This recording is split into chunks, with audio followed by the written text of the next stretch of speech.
Aquel grito no era un simple ruido. Era una herida abierta que rebotaba contra las paredes de mármol y los techos altos de la casa. No sonaba al berrinche de un niño mimado, sino a algo mucho más profundo, un lamento, metálico y constante, que anunciaba que algo esencial estaba roto. En el centro de toda esa inmensidad fría estaba Mateo, un bebé de 10 meses. Tenía una fortuna de $200 millones a su nombre, pero todo ese dinero no le servía para comprar un minuto de calma. Descansaba en una cuna de madera oscura y preciosa, envuelto en mantas de seda que brillaban con hilos dorados. Sin embargo, para él, todo ese lujo era una tortura. El tacto suave de la tela en su piel le provocaba sacudidas de dolor y un llanto que parecía no tener fin. Rodrigo Valenzuela, su padre, un hombre acostumbrado a calcular el precio de las cosas en menos de 3 segundos, se apretó el puño de la camisa. Su reloj de oro brillaba bajo la luz tenue que entraba por las ventanas.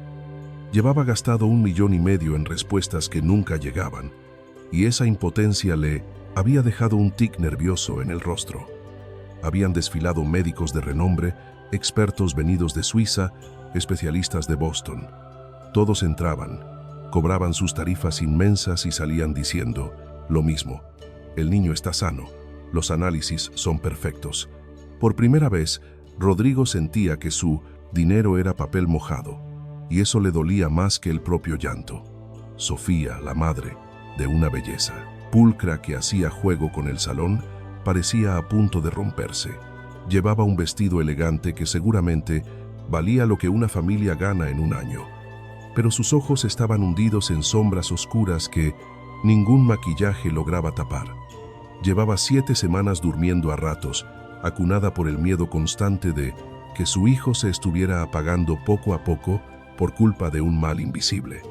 «Es la última oportunidad», susurró Rodrigo, sin mirar a su esposa, con la voz cargada de tensión. «Si esta doctora no sabe qué hacer, nos vamos a Tel Aviv. Allí dicen que tienen máquinas que todavía no se han estropeado con la burocracia de siempre». El silencio que siguió a sus palabras fue denso, solo interrumpido por el quejido eterno de Mateo. Afuera, más allá de las rejas de hierro que protegían la casa como guardianes antiguos, se escuchó llegar un auto, viejo. No era una camioneta blindada ni un coche de lujo. Era un auto blanco y pequeño, de un modelo con tantos años, encima que sus faros parecían ojos cansados. El motor tosió al subir la entrada y se detuvo con un chirrido que rompió la quietud solemne del lugar. De ahí bajó la doctora Elena Cruz.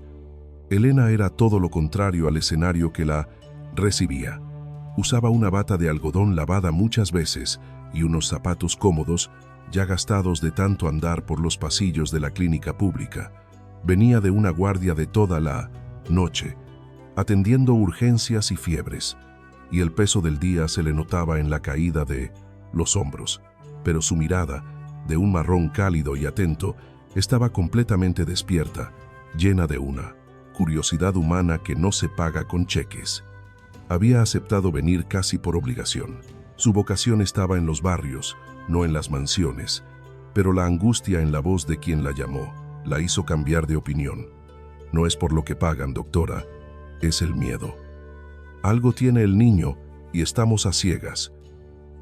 Mayordomo impecable le abrió la puerta y la acompañó por los pasillos interminables de la casa. Caminar por allí era sentirse pequeño. El suelo brillaba tanto que reflejaba su silueta fatigada. El aire olía a limpieza extrema y a cosas caras, una mezcla extraña de cuero y soledad. Al final llegó a la sala principal, donde los padres aguardaban. El recibimiento fue tan frío como la temperatura de la habitación. «Doctora Cruz», dijo Rodrigo sin moverse de su sillón de terciopelo. Su tono era distante, como quien habla con alguien que le estorba. «¿Usted es esa doctora que dicen que intuye lo que pasa?» La verdad, a estas alturas preferiría un curandero, porque el tiempo se nos agota. Elena dejó pasar el comentario y ofreció una sonrisa breve y educada.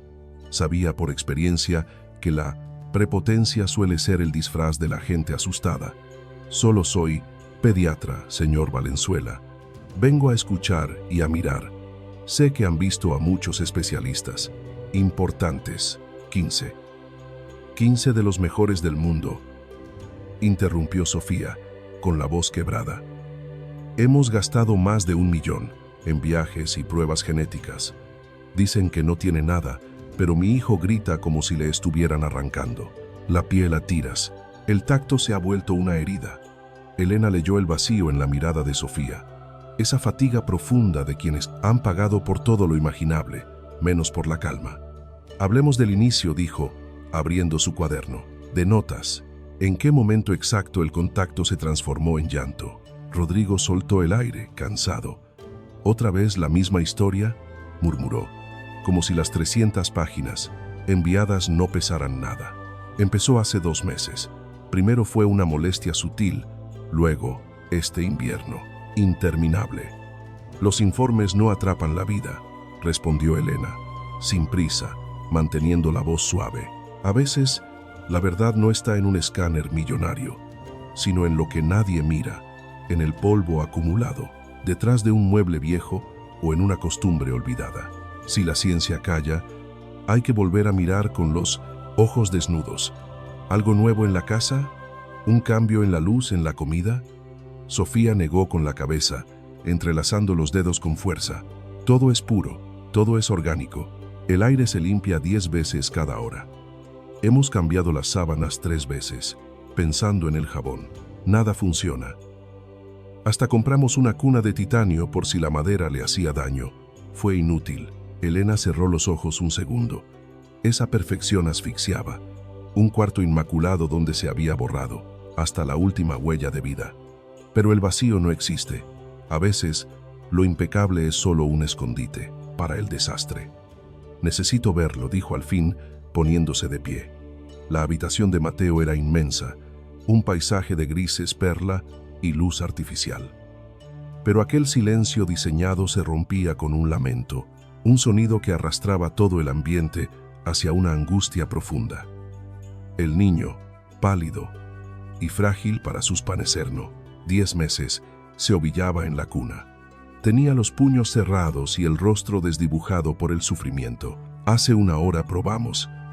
El sedante de Ginebra, susurró Sofía con voz quebrada. Fue como darle agua.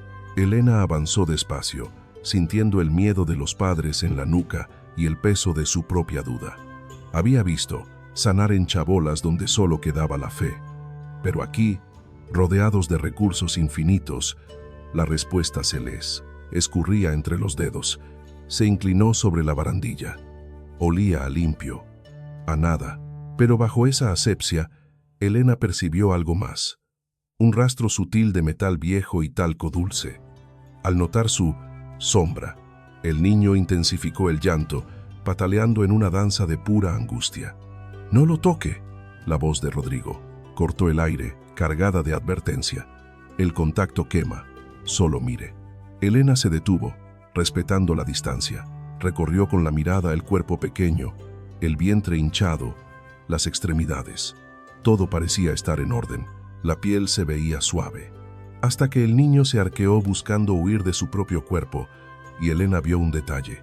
Allí donde la columna pierde su nombre y se encuentra con la cintura, bajo la tela fina del pañal, había una sombra, un relieve. No parecía un quiste, ni nada que un médico buscaría en un libro de anatomía. Era algo mucho más discreto, casi invisible, oculto entre los pliegues de la tela. El corazón de Elena cambió, el ritmo. Parecía algo sólido, fuera de lugar, tal vez incrustado bajo la piel. Un secreto que solo se revela a quien mira con paciencia y humildad, lejos del ruido del lujo. Sofía dijo, bajando el tono para no asustar: «Necesito ver bien la espalda. Gírelo muy despacio. No lo tocaré todavía. Solo quiero entender esa sombra». Sofía se acercó temblando, aferrada a una esperanza frágil. Sus manos expertas y maternas se deslizaron bajo el cuerpo pequeño, girándolo con una suavidad infinita. El relieve se hizo claro. No era una enfermedad interna, era una forma geométrica, ajena, que empujaba la piel desde dentro. Elena sintió un nudo en la garganta. El aire se volvió denso, con la certeza de que aquello no era natural. Era una presencia extraña y silenciosa en el cuerpo del niño. Elena tragó saliva, sintiendo que el misterio pesaba más que antes. «Señora Valenzuela», dijo Elena, su voz ahora grave y concentrada, «necesito examinar la espalda de su hijo. Por favor, gírelo muy lentamente y con mucho cuidado». «No, voy a tocarlo por ahora. Solo necesito ver bien esa zona». Sofía se acercó temblorosa, invadida por la esperanza de puro que este fuera el momento decisivo. Con manos expertas y maternales, Sofía deslizó sus dedos bajo el frágil cuerpo de Mateo, girándolo con suavidad para que el bebé quedara de lado. El bulto se hizo más evidente. No era una anomalía interna, no era una enfermedad, era una forma geométrica extraña que sobresalía mínimamente de su diminuta espalda. A veces, lo evidente se esconde de la mirada experta. 15 especialistas habían buscado respuestas en los acinque, mapas grises de las radiografías, pero el secreto no estaba en la imagen, sino en lo que nadie se detuvo a tocar. Era un detalle, una pequeña interrupción en el paisaje del cuerpo. «¿Qué ves?», susurró Sofía, siguiendo el dedo de Elena. La doctora se aproximó despacio, conteniendo la respiración. Mateo se removió inquieto, pero ella enfocó su atención en el tacto. No se sentía como piel ni como músculo. Había una resistencia ajena allí, y toda la fragilidad del niño parecía converger en ese punto exacto. «Esto no nace del cuerpo», murmuró Elena, y un frío antiguo le recorrió la espalda. Su mente, habituada a luchar contra la biología, tuvo que abrirse a una sombra distinta, la posibilidad de una mano humana, de una intención oscura. «Rodrigo, por favor, necesito que tomen una imagen clara de esta zona, con todo el detalle posible», pidió Elena, modulando la voz para no quebrar la calma, aunque el pulso le latía con fuerza. «Y díganme, ¿recuerdan cuándo fue la última vez que miraron esta parte de su espalda?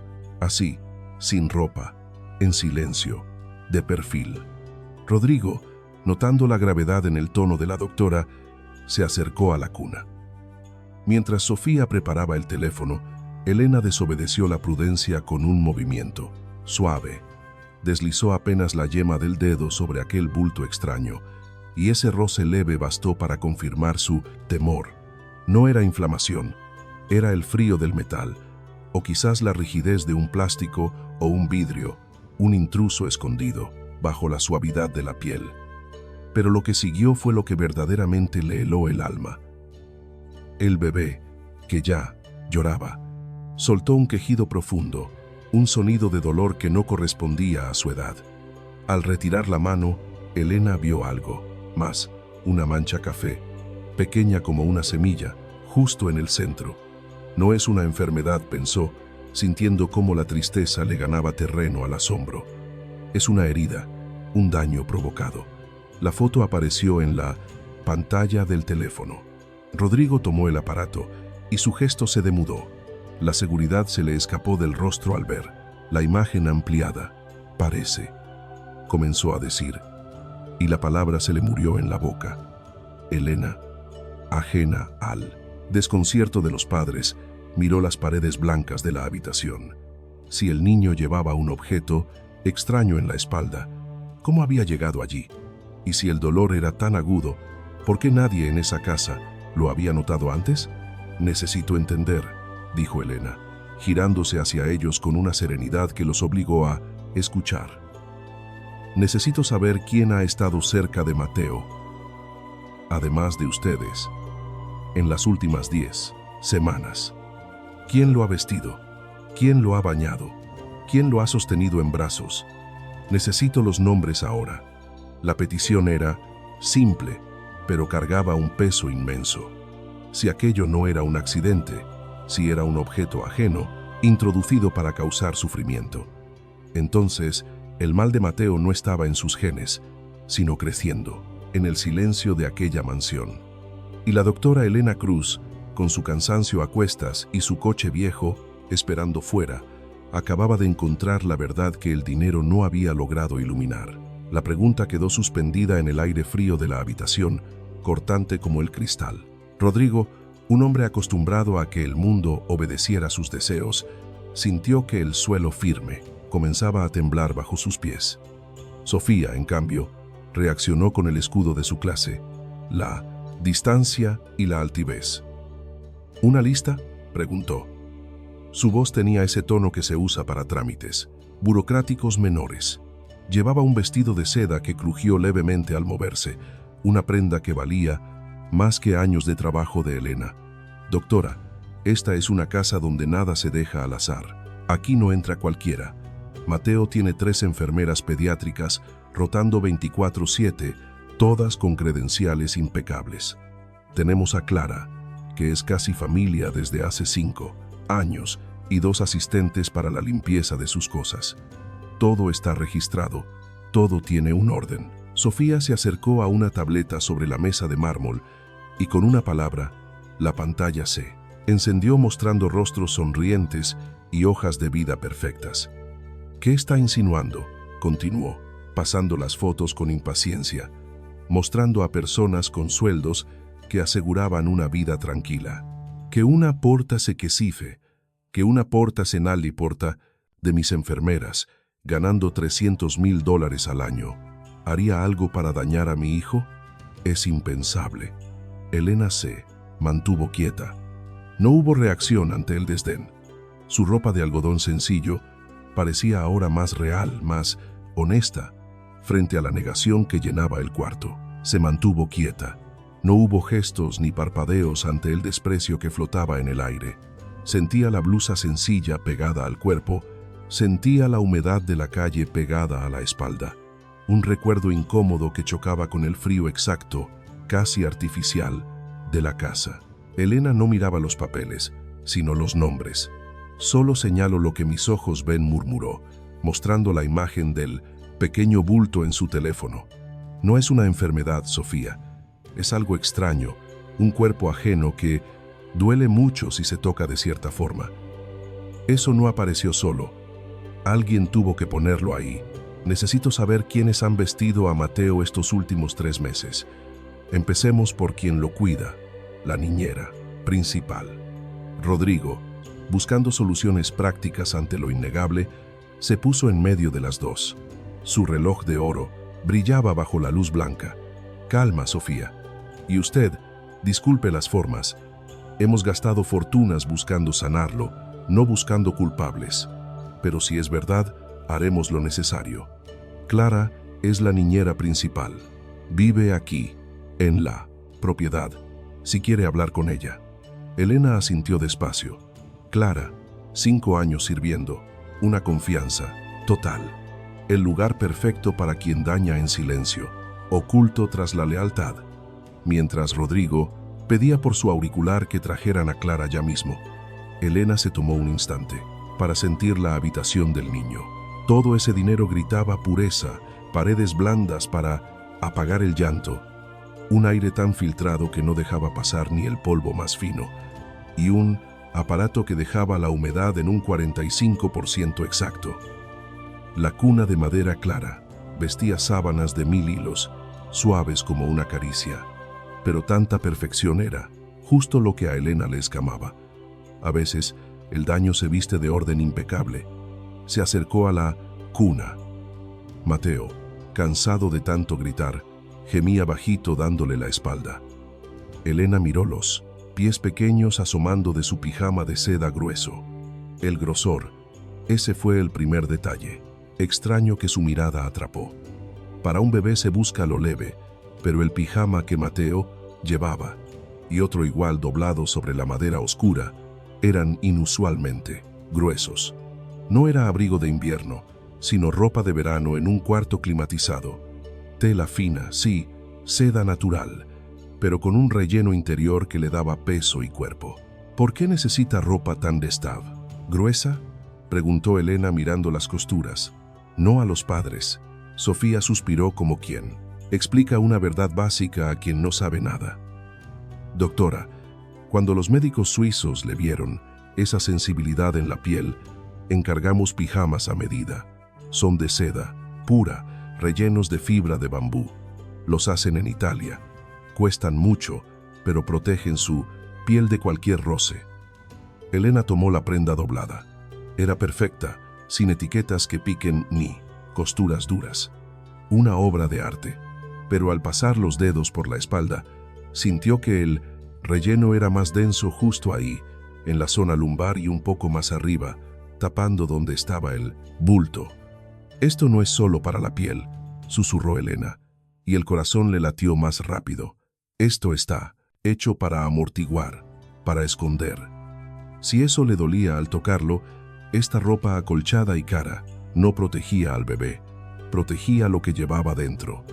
Estaba hecha para disimular el bulto y que no se notara la presión, para que nadie, ni los 15 especialistas de antes, ni las enfermeras de día y noche, sintieran ese trozo afilado bajo la piel. Justo en ese momento, la puerta se abrió. Un hombre de seguridad fuerte, con un traje tan caro como el de Rodrigo, acompañaba a una mujer pequeña, de unos 50 años, uniforme impecable. Era Clara. Llevaba el pelo recogido, muy estricto, y en los ojos esa calma que solo dan los años, de oficio. Clara entró y vio a Elena, una extraña sobre la cuna. Su cara no cambió, pero sus ojos vieron el desorden, la ropa abierta, la tensión de Sofía y el Purintonen de Mena. Espanto contenido en la cara de Rodrigo. «Señores», me llamaron, dijo Clara, con voz suave y un leve acento del Caribe. «Clara, la doctora quiere saber sobre la rutina de Mateo», dijo Rodrigo. «Grave, queremos la verdad completa». Elena se acercó a Clara, olvidando a los padres. Quería oír la historia de la niñera, no lo que contaban sus jefes. La vida de Clara, distinta a la de ellos, dependía de la rutina y el detalle. «Clara, usted cuida a Mateo cada día. ¿Ha visto algo raro en su espalda? ¿Alguna marca? ¿Algo rojo?» Clara, la que tenía la confianza de una familia que valía. «El dinero no garantiza la calma. Señora, Mateo es de cristal. Siempre lo fue. Hace 3 meses que su espalda carga todo mi desvelo. El llanto al moverlo o al baño es un sonido que desgarra el alma, pero la piel miente. No se ve nada. Reviso a diario. Es mi ritual». «¿Y esa ropa?», preguntó Elena tocando el grosor del pijama. «¿Fue elección suya?». Clara ladeó la cabeza, con paciencia. «No, señora. Es el gusto de la señora Sofía, siguiendo consejos de gente, de lejos. Cuidamos que no haya costuras. Yo solo sigo los pasos. El baño, las toallas de fibra, natural, la crema sin olor y luego el vestido. Ajustado», dicen, «para que el relleno abrace parejo». «Abrazo parejo», repitió Elena, sintiendo un frío repentino. Esa presión constante de la seda estaba hecha para ocultar, para que el bulto no pareciera una herida, sino un cambio en la tela, algo fácil de explicar, con esa sensibilidad que ya le habían colgado como etiqueta. El diagnóstico servía de muro. Quien hizo daño usó esas palabras caras como un escudo perfecto. Elena miró aquello, y luego a los padres en su sofá de cuero, preocupados por las formas. Si algo entró en ese mundo cerrado, fue pequeño, una aguja, un hilo, y si nadie lo vio, ni los padres ni las manos que cuidan, fue porque la rutina misma estaba hecha de ceguera, todo puesto para no ver. «Clara, una cosa más es importante», dijo Elena. Su voz salió bajita, casi un secreto. «En estas 10 semanas, ¿hubo algún cambio? ¿Un jabón nuevo? ¿Una almohada distinta? ¿O alguien que quisiera usar algo propio, aunque pareciera que no hacía falta?» Clara pensó un instante.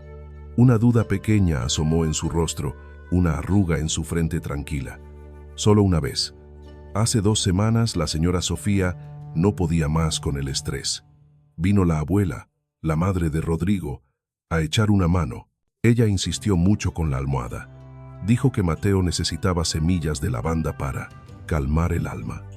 Era de lana, una cosa vieja que trajo del campo. No me gustó. Raspaba y no estaba limpia, pero aquí mandan los dueños.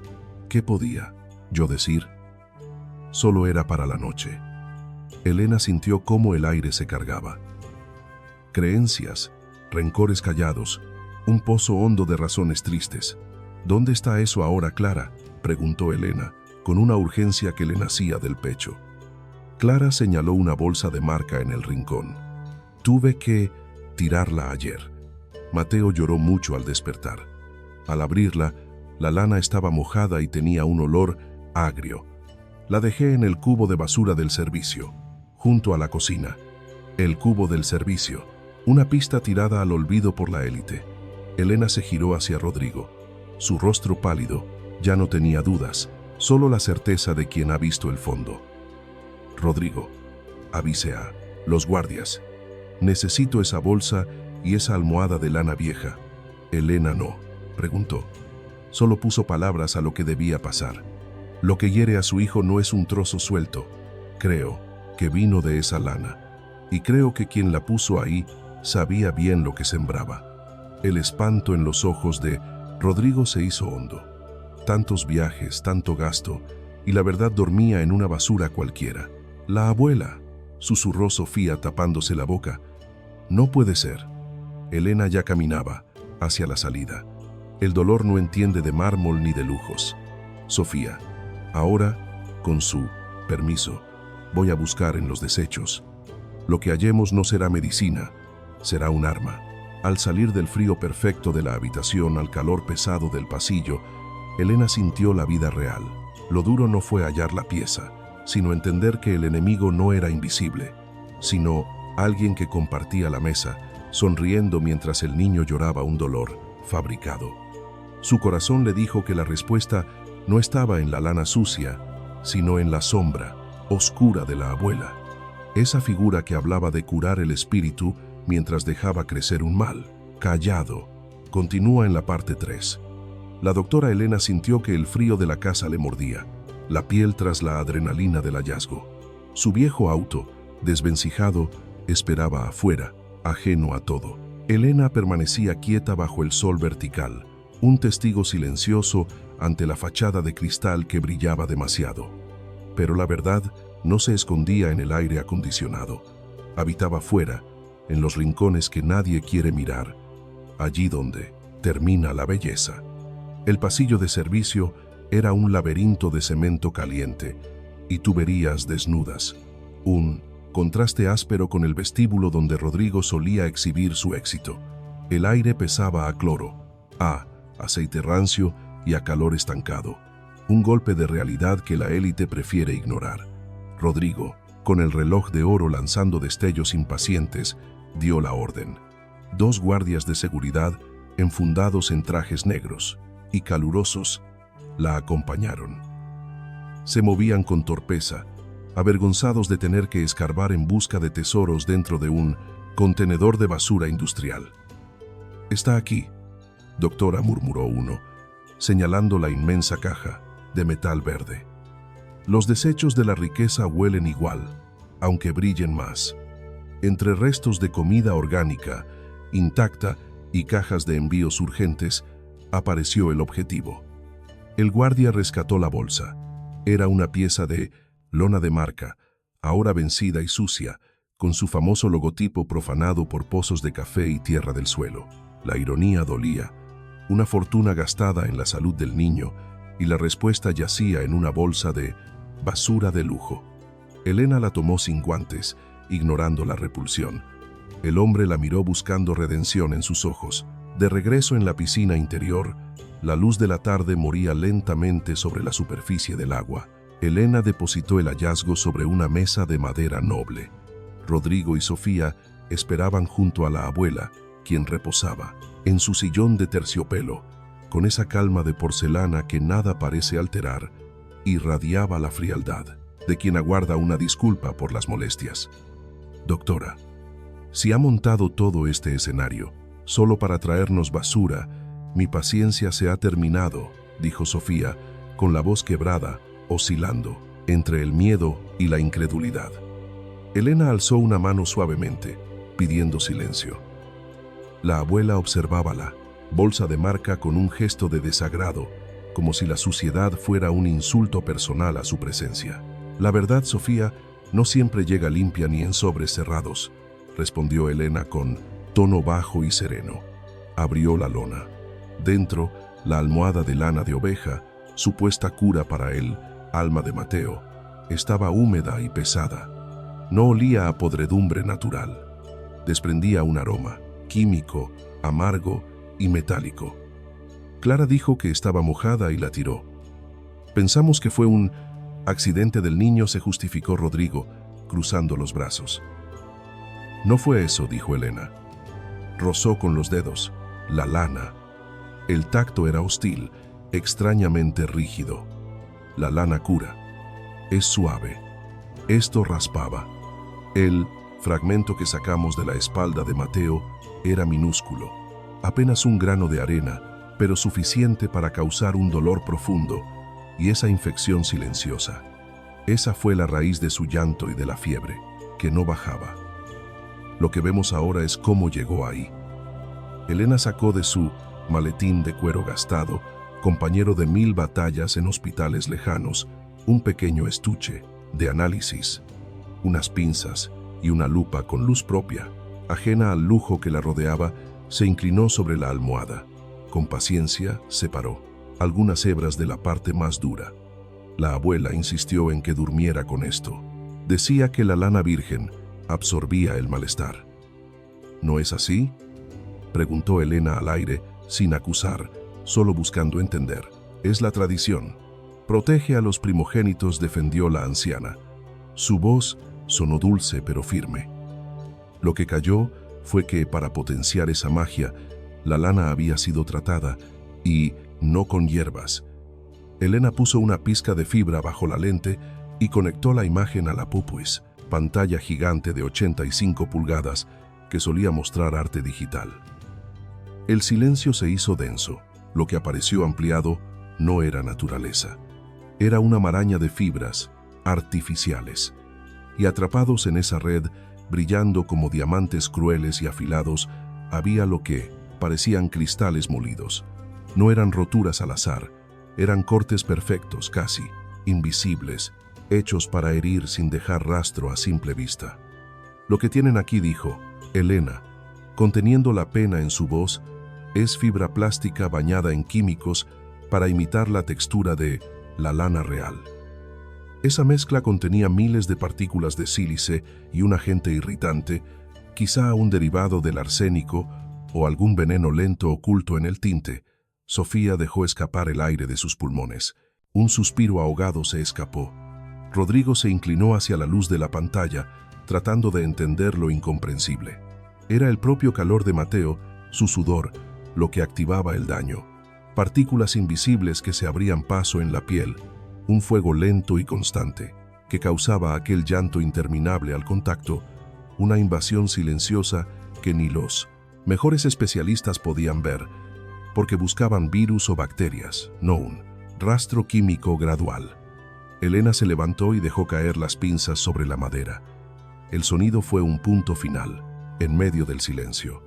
Sus ojos buscaron a la anciana. Ni Suiza ni todo el dinero del mundo sirvieron de nada, porque el enemigo no era una enfermedad. Esto no es medicina, Rodrigo. Es algo oscuro que ocurría, cada noche, disfrazado de cariño, administrado por las manos que debían protegerlo. La abuela permaneció inmóvil.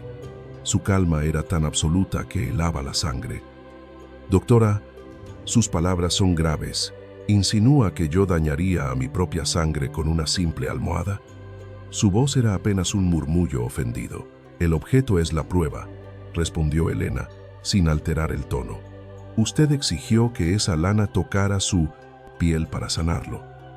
Fue sorda ante las dudas de la familia y los miedos de los padres. Solo usted tenía el poder y la posición para imponer algo así, pasando por alto cualquier advertencia. La matriarca se irguió. Por un segundo, su fachada tembló. Todo fue por amor. La lana es parte de nuestros rituales antiguos para. No hablemos de rituales ahora. Lleva meses hablando de nexos espirituales, tejiendo una red de control alrededor de Mateo, vigilando cada paso y custodiando ese objeto desde que él llegó al mundo. Y hay algo más. Elena señaló la bolsa de lona en el suelo. Cuando Clara quiso tirarla por el olor, fue puro instinto. Pero usted sabía que el tiempo corría en su contra, que un análisis revelaría lo sintético. Quería que el fuego borrara el rastro antes de que alguien mirara de cerca, pero no llegó a tiempo. Elena apartó la lana con suavidad. Allí, escondida, había una verdad de papel que el tejido había tapado.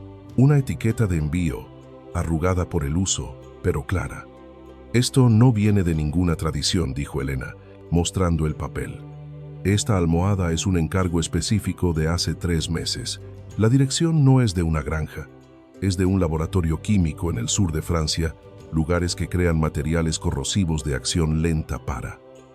Elena dejó un espacio en el aire, permitiendo que la realidad pesara. Para el control de plagas. La revelación cayó como plomo. El aire en la piscina se volvió irrespirable. Ya no había rastro de la mujer devota, solo quedaba un rostro de piedra y cálculo. ¿Por qué? ¿Cómo pudiste hacerle esto? El llanto de Sofía rompió la quietud, surcando su rostro. Rodrigo estaba paralizado, incapaz de asimilar el golpe.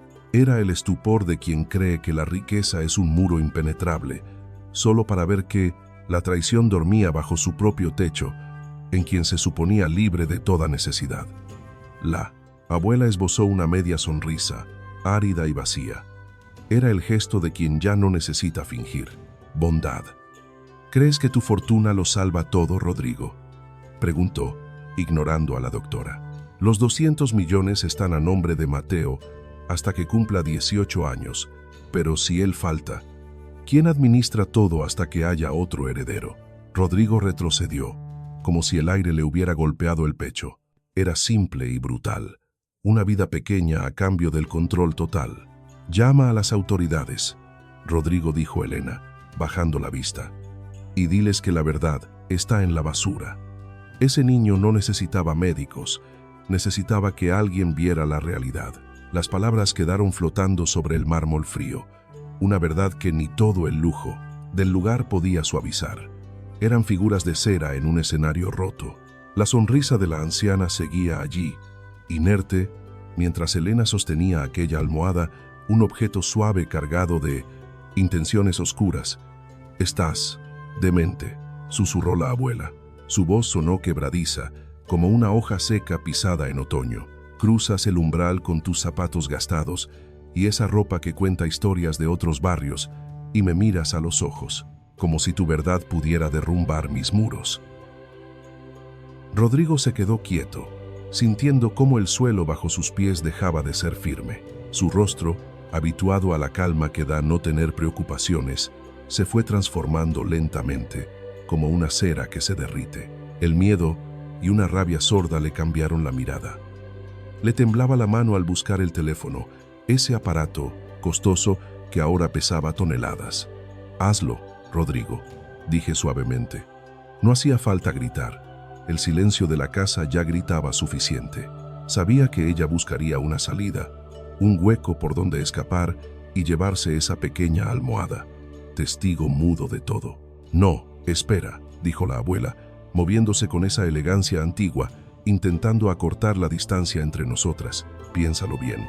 Son cosas de familia, herencias, papeles. Tú eres lista, doctora. Sabes cómo funciona el mundo. Podemos hacer que todo encaje. Una parte para cada uno. Un acuerdo silencioso. Y este pequeño detalle se pierde en la memoria. Al fin y al cabo, la vida empieza de nuevo. Se puede intentar otra vez». En ese momento, algo se rompió dentro de Sofía. Dejó caer su postura rígida, su educación de vitrina. Se movió hacia ella, no con odio, sino con el dolor puro de una madre, un lamento que retumbó en el techo de cristal. Rodrigo tuvo que sostenerla. No eran palabras lo que salía, era angustia pura por su hijo. Sofía se debatía en los brazos de su esposo, mojando la seda con lágrimas reales. El aire se volvió denso, cargado con la tristeza de ver cómo una familia se deshace cuando se apagan las luces. Yo me quedé quieta, Sentía una extraña paz. La verdad es un escudo ligero. Guardé la almohada en una bolsa simple, transparente, protegiendo esa etiqueta y ese aroma casi imperceptible. Ese rastro químico que flotaba en el aire. Era algo sutil, pensado para apagar una vida despacio, imitando males que llegan sin avisar para justificar una ausencia sin levantar sospechas en los papeles médicos. Rodrigo, al fin, logró hacer la llamada. Su voz sonaba distinta, raspada, hablando con alguien al otro lado, perdiendo toda esa altivez de la mañana. Pidió ayuda, nombrando lo que nadie quiere nombrar. Un daño lento. Sí, la prueba está aquí, en esta casa grande de la avenida principal. La espera se convirtió en un tiempo suspendido, solo marcado por la respiración agitada de Sofía y mi propia calma. La abuela se sentó en el sofá, de terciopelo, encendiendo un cigarrillo con gestos pausados, envolviéndose en su propio humo, haciéndose la víctima de la historia. Me miraba con esa ofensa de quien nunca ha sido cuestionada, como si la verdadera falta fuera atreverse a señalarla, a ella, la señora de la casa, por algo tan terrenal. «Mira lo que provocas», murmuró soltando el humo, que subía lento sin tocar el aire acondicionado perfecto. «Has dejado entrar a alguien ajeno, sin nombre, para que desordene nuestra vida con sus ideas extrañas». Me recosté en la pared de mármol, sintiendo cómo el frío me atravesaba la ropa, el cansancio de las horas, la carga de estar frente a estos gigantes de pies de barro. Miré mis manos, las mismas que habían sostenido la prueba, las mismas que han cuidado a tantos niños en lugares donde falta todo, y que ahora protegían al niño que lo tenía todo. Mi pago no eran sus cuentas bancarias, sino la certeza de haber visto claro donde otros solo veían neblina. Las sirenas llegaron poco a poco, primero como un rumor lejano, luego como un lamento, que rompió la quietud sagrada del jardín. No eran coches de lujo, eran patrullas comunes, con sus luces giratorias, frenando cerca del garaje donde dormía un auto cubierto por una lona suave. Dos oficiales, con el uniforme de trabajo y el cansancio en los ojos, caminaron hacia la entrada. Sus pasos sonaban fuertes sobre el piso brillante. Era un contraste extraño. La realidad dura entrando, sin permiso en su castillo de cristal. El oficial a cargo, un hombre de apellido común, miró la bolsa cerrada, miró a Rodrigo, a quien quizás había visto en las noticias, y luego a la anciana fumando. Me acerqué despacio. Mi voz salió tranquila, sin temblar, cortando el drama del momento. «Oficial, aquí está lo que busca». La tela guarda la respuesta. Es un rastro químico, algo que daña la piel y los nervios poco a poco, disfrazándose de enfermedad, simulando ser algo natural. Fue un pedido especial, traído de lejos bajo otro nombre, para ocultar la intención. La abuela se levantó, perdiendo los últimos retazos de su dignidad. Habló de leyes, de abogados, de echarme a la calle. Intentó usar su poder como un arma, pero el oficial García no, se inmutó. Conocía la oscuridad humana, y esa no distingue de códigos postales. Vio el miedo real en los ojos. La llegada de las autoridades trajo una quietud extraña a la casa, contrastando con la parálisis emocional de Rodrigo. Que alguien con su influencia recurriera a la ley ajena y no a su propia fuerza privada era la primera señal de su derrota. Al intentar leerle sus derechos, la voz del oficial fue cortada. La abuela no necesitaba protocolos. Su ira era un torrente, antiguo, que finalmente rompía el dique. Habló de fragilidad y herencias, despreciando la vida que ella misma consideraba indigna, de manejar 200 millones. Reclamaba la autoría de un imperio que sentía suyo, negando el futuro a un niño que, en sus ojos, no era más que un obstáculo lloroso, ajeno al peso de 1 billón. Las palabras flotaban pesadas, cargadas de un dolor frío. Rodrigo miraba a su madre y veía cómo se deshacía la imagen de la matriarca para revelar a una mujer asustada, capaz de justificar lo injustificable. Comprendió tarde que la ética es un bien que no se adquiere con fortuna. Al ponerle las esposas, el clic metálico sonó definitivo, un punto final pequeño pero rotundo en medio de tanta opulencia desbordada. Ella intentó mantener la compostura, aunque la seda de su vestido se arrugaba, perdiendo su brillo bajo la luz cruda de la verdad. Lanzó advertencias al aire, promesas de venganza contra su hijo y contra la doctora, mezclando el desprecio con el miedo, mientras la sacaban de aquel escenario perfecto que ella misma había envenenado. Sofía se dejó caer, vacía por fin de angustia. Rodrigo la sostuvo, y en ese abrazo sintió el golpe de su propia ceguera. Había estado mirando sin ver. Habían depositado su fe en lo complejo, en las máquinas y las apariencias, olvidando que a veces la oscuridad se esconde en lo más cercano, en lo que creemos seguro. Elena, ajena al drama familiar, sabía que su tarea esencial apenas comenzaba. Sugirió mover al niño, alejarlo de la fuente del daño. Explicó con voz suave que el objeto contaminado ya no estaba, pero que la piel guarda memoria y necesitaba consuelo. No hacían falta grandes hospitales, solo limpieza, cuidado básico y un bálsamo para calmar el fuego en la piel. Rodrigo asintió en silencio, incapaz de hablar de precios, y corrió hacia el cuarto de su hijo, buscando en la acción una forma de pedir perdón. Poco después, las manos de Elena trabajaban con delicadeza sobre la espalda de Mateo. La dermis, que antes gritaba en rojo vivo, empezaba a recuperar su tono, agradeciendo el alivio. La habitación, llena de juguetes artesanales y maderas nobles, dejó de ser un sitio de tortura para convertirse en lo que debía ser: un refugio. El llanto cesó.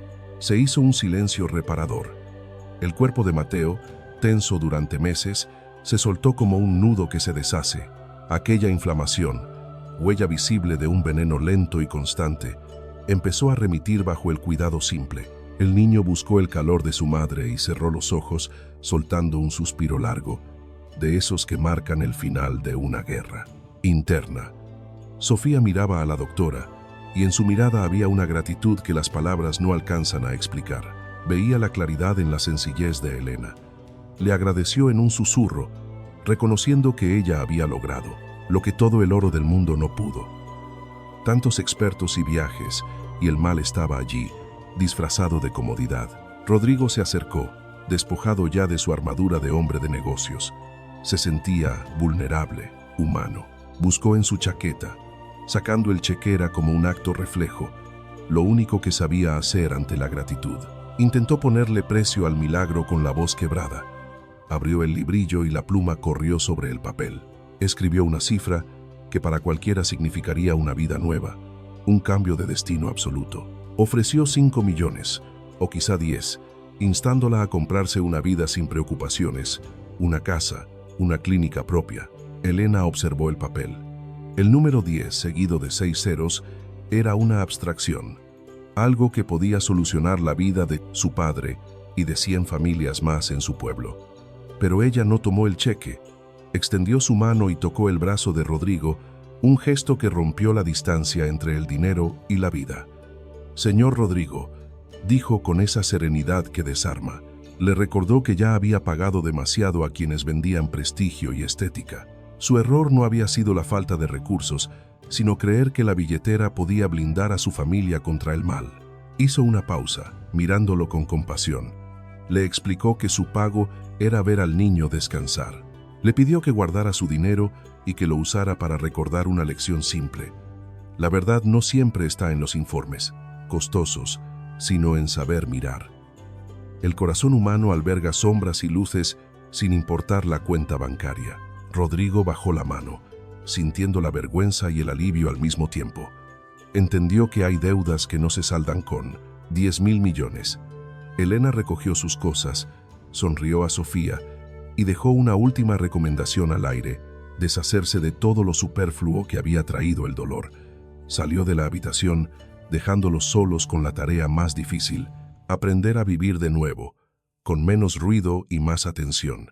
Por ahora, bastarán unas sábanas de algodón limpio, sin adornos. Ella caminó despacio hacia la salida. Atrás quedaba esa familia, encerrada en su torre de marfil, a solas con su fortuna y su ruina. La tarde caía pesada sobre el pavimento. Elena subió a su viejo coche. El motor despertó con un ronquido fiel que le supo ahogar. Al bajar por la calle de las mansiones, vio el patrullero. Allí estaba la anciana, detenida en el tiempo, con el rostro convertido en una máscara dura. Esbozó un gesto, apenas una línea curva en los labios, una sonrisa yerma, sin luz. Debajo de la piel de oveja habitaba el invierno. ¿Crees que el dinero de Rodrigo alcanza para salvarlos? La pregunta quedó flotando, dirigida al padre, ignorando por completo a Elena. La herencia de 200 millones es de Mateo hasta que cumpla 18. Pero si la vida se le apaga antes, ¿quién crees que administra todo hasta que llegue otro heredero? Rodrigo dio un paso atrás, como si el golpe hubiese sido físico. La verdad se desnudaba, fría, calculada, brutal. El control total, a cambio de una vida que apenas comienza. «Es hora de llamar a la policía», Rodrigo dijo, Elena, con voz firme. «Diles que la prueba está en la basura. Ese niño no necesitaba médicos, necesitaba verdad. Esto no acababa aquí». Las palabras resonaron contra el mármol frío de la piscina, una verdad que ni el lujo podía callar. Sofía, Rodrigo, la abuela, tres figuras de piedra ante el abismo. La matriarca mantenía esa mueca gris, vacía, mientras Elena apretaba la almohada contra su pecho. Un objeto tan suave, cargado de una intención tan oscura y silenciosa. «Deliras», susurró la anciana. Su voz sonó como hojas secas pisadas en otoño. «Entras aquí, con tu ropa sencilla y tu auto oxidado, y te atreves a señalarme. ¿Qué peso tiene tu palabra contra mi apellido?» Rodrigo despertó del trance. Su rostro, habituado a la seguridad que da el dinero, se desmoronó en una mezcla de espanto y rabia contenida. Le temblaban las manos al buscar el teléfono satelital, un aparato costoso que ahora parecía inútil. «Hazlo ya», Rodrigo insistió. Elena, serena, sabía que la mujer buscaría cualquier grieta para ganar tiempo, para recuperar la prueba y borrar el rastro. «No, hijo», dijo la abuela, con suavidad, dando un paso estudiado hacia Elena. «No es necesario. Hablamos de bienes. Todo se arregla. La doctora entiende de números, ¿verdad? Podemos repartir la carga de forma justa. 1 millón para ti, otro para mí. Y olvidamos este pequeño inconveniente. Al fin y al cabo, es solo un bebé. Pueden tener otro». El silencio de Sofía se rompió en 1000 pedazos. Olvidó la etiqueta, olvidó la compostura. Se arrojó sobre ella como una fiera, con un grito que venía de las entrañas y retumbó en el techo de cristal.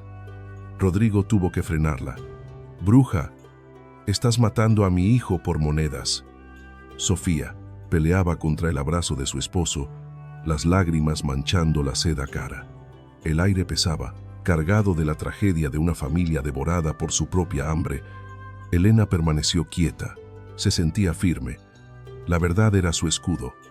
Guardó la almohada en una bolsa transparente de su maletín, cerrando el precinto y atrapando aquel olor sutil, casi imperceptible. Un veneno discreto, hecho para simular una enfermedad larga, para justificar el final sin dejar huella. Rodrigo marcó al fin. Su voz salió rasposa, rota, pidiendo ayuda a la autoridad, y en su súplica se desvaneció toda la soberbia de la mañana. «Necesito a la unidad de delitos graves. Es un intento de homicidio. Un envenenamiento progresivo. Sí, las pruebas están aquí, en la residencia de la avenida». La espera se volvió un desierto silencioso, interrumpido, solo por la respiración agitada de Sofía. La abuela se sentó en el sofá de terciopelo francés, prendió un cigarrillo con parsimonia y se acomodó como si fuera ella la ofendida. Su gesto era de indignación, como si acusarla a ella fuera la verdadera crueldad.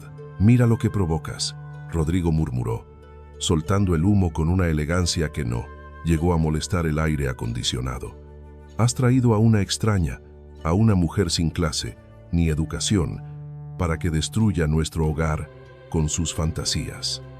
Elena se recargó en el muro de mármol, sintiendo el frío en la espalda.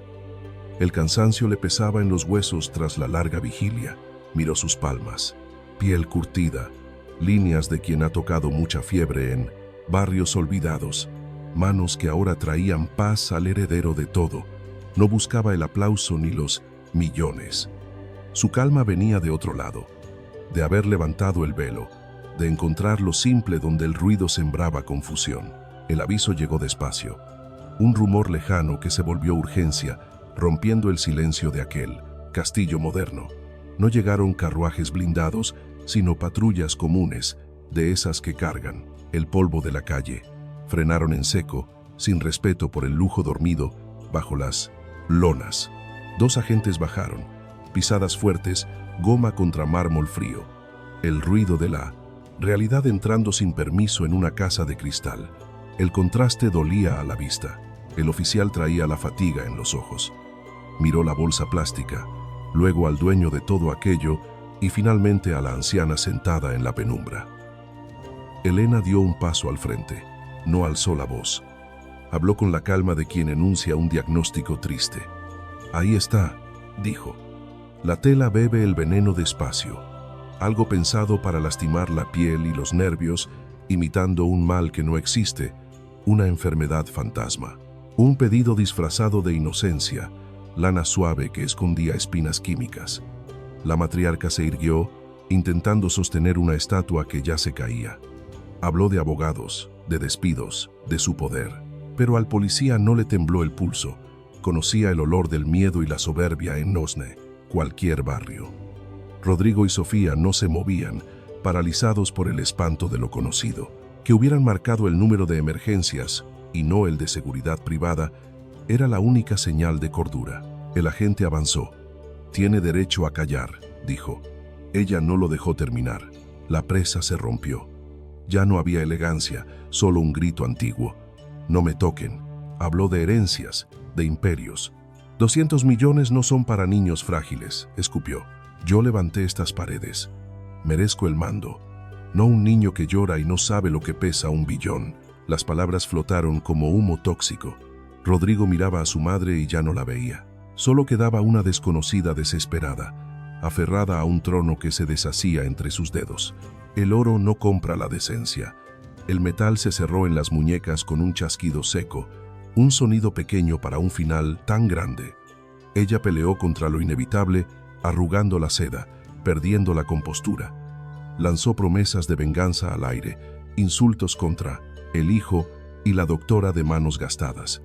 Se la llevaron arrastrando los pies, lejos de aquel paraíso que ella misma había envenenado. Sofía se dejó caer, vacía. Rodrigo la sostuvo. El peso de la ceguera duele más que el golpe físico. Habían comprado la mejor seguridad, los mejores consejos, creyendo que el muro alto los protegía. Olvidaron que el peligro a veces tiene el rostro más familiar. Elena no había terminado. Su voz trajo el foco al presente. «Hay que limpiar lo que queda», dijo. «El objeto ya no está, pero la piel recuerda. Agua, jabón neutro, algo que calme el ardor. No hace falta hospital». El padre asintió, sin hablar de precios, y corrió hacia la cuna. Poco después, las manos de Elena extendían una crema fresca sobre la espalda pequeña. La piel, antes roja y furiosa, empezó a beber la calma. La habitación recuperó su propósito. Ser un refugio, no una trampa. El silencio volvió, pero esta vez era limpio. El llanto cesó. El cuerpo diminuto soltó la tensión. Ese bulto extraño, fruto de la alergia provocada, comenzó a bajar.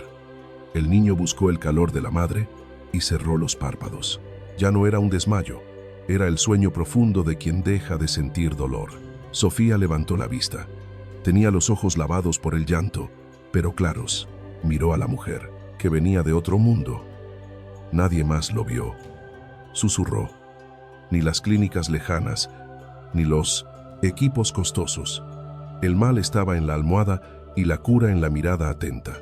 Rodrigo se acercó despacio, pero él era quien estaba roto por dentro. Sin defensas, buscó refugio en el bolsillo de su saco impecable.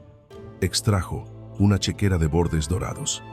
«Doctora Elena, esto no tiene precio», murmuró Rodrigo con la voz hecha pedazos. Abrió la libreta y la pluma rasgó el papel.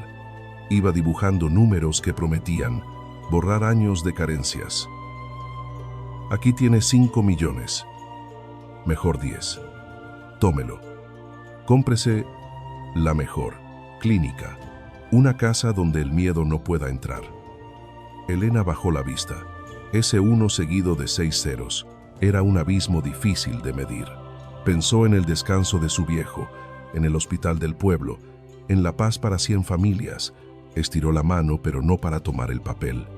Sus dedos rozaron apenas la manga de Rodrigo. Fue un contacto tibio, humano. «Señor Rodrigo», dijo ella. Su calma pesaba más que cualquier grito. «Usted ya ha gastado demasiado. Pagó a los grandes especialistas, a los abogados de renombre, a los decoradores. Su error no fue la falta de fondos. Fue creer que los billetes arreglan lo que está roto». Calló un instante, con la mirada cansada pero limpia. «Mi trabajo es quien soy. Mi pago es que Mateo duerma. Guarde eso. Úselo para entender que la verdad rara vez sale en los análisis caros. A veces está en lo simple, en saber mirar. Y el corazón humano, tenga mucho o poco, es donde vive lo mejor y lo peor de nosotros». Rodrigo bajó la mano.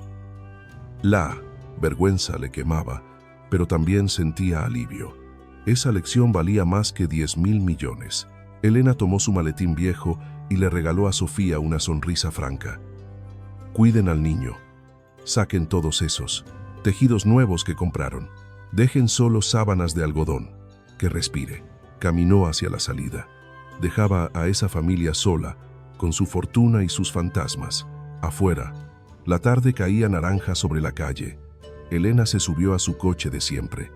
El motor respondió a la primera.